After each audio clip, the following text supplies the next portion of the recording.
Good morning. Welcome to Apple Park. Wow.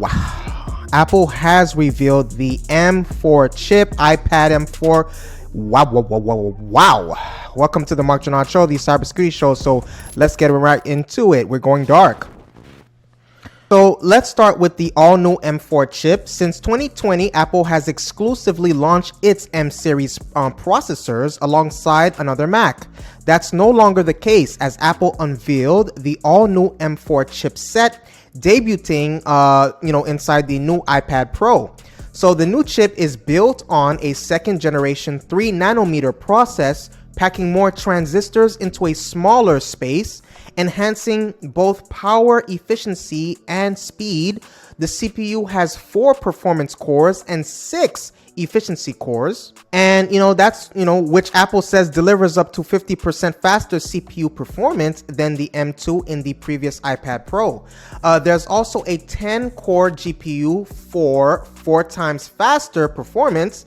As with the M3, it comes with features such as ray tracing, mesh shading, and dynamic catching. The shift in strategy makes sense, seeing as how Apple's annual Worldwide Developers Conference, which focuses on new software capabilities coming to its entire product line, is next month. In April, Bloomberg reported that iOS 18 will include a new slate of generative AI features, and that Apple was currently in talks with OpenAI to incorporate some of the company's features into the next version of the iPhone operating system, right? That's what they're trying to get Sam Altman on board, right?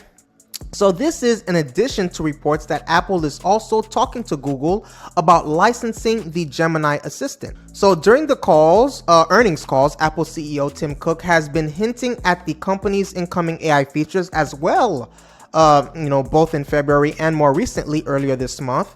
Although Apple didn't get into AI-specific features, it's seemingly laying the AI groundwork with the new M4. Now let's get into the OLED iPad Pro.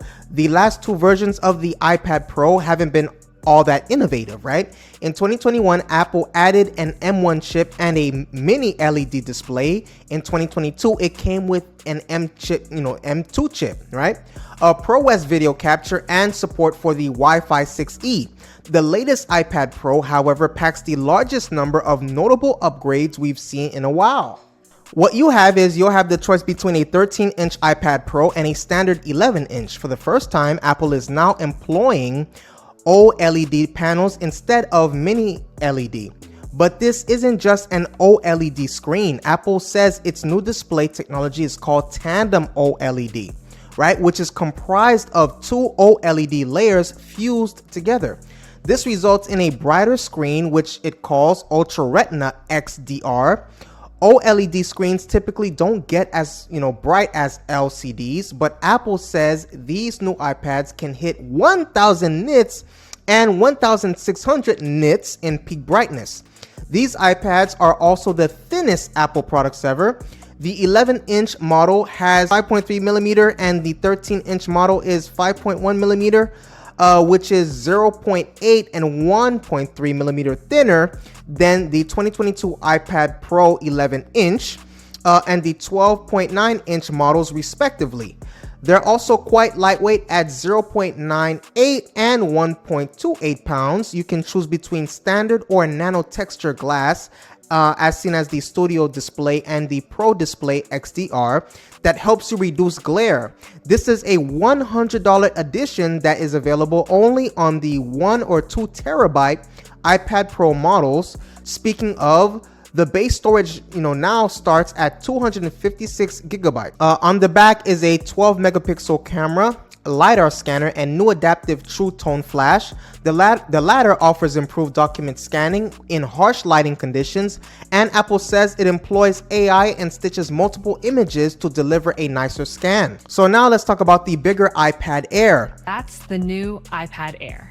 The 6th generation iPad Air doesn't have as many significant upgrades as the iPad Pro, but it does now come in 2 sizes as with the new iPad Pro. You'll now have the choice between an 11-inch and a 13-inch screen for 30% more screen real estate. That way, you don't have to shell out the Pro version if all you want is a bigger screen without the other features, all that other mumbo jumbo. For example, it doesn't have the Apple's Pro Motion, which adds 120 Hz screen refresh rate for more fluid interaction. So Apple kept the same design it unveiled back in 2020, complete with slim bezels, a USB-C port, and Touch ID integrated into the top button.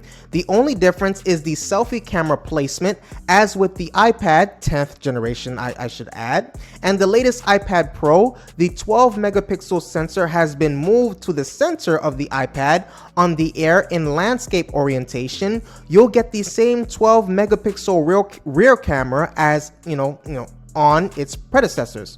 Under the hood, Apple upgraded the M1 chip to an M2, the same silicon that powers the MacBook Air and MacBook Pro, which is the 2022, and the 6th generation iPad Pro.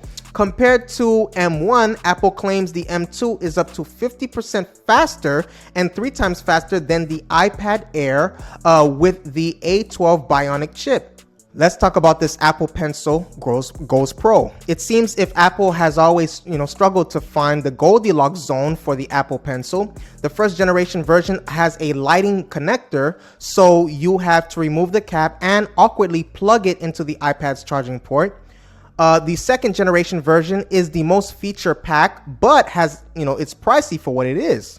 Plus, it also is not compatible with all iPad models.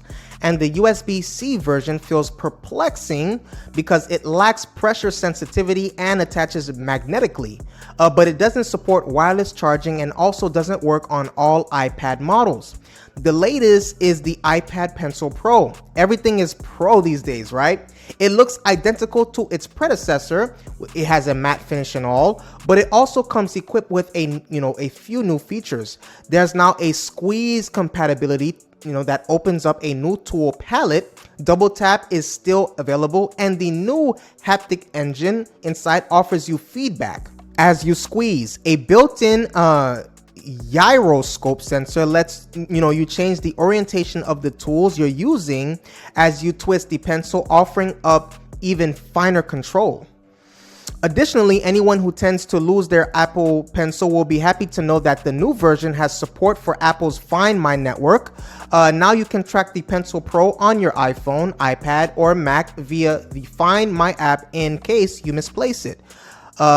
There's also a new Magic Keyboard case, and the first ever Magic Keyboard case hit shelves in 2020, but since then, third-party accessor companies like Logitech, Zag, and Brage have built better options that are more functional. That's what I have for you today. Please take a moment to hit the subscribe button and the like button. Please take a moment to hit the subscribe button and the like button. I appreciate your viewership. See you on the next video.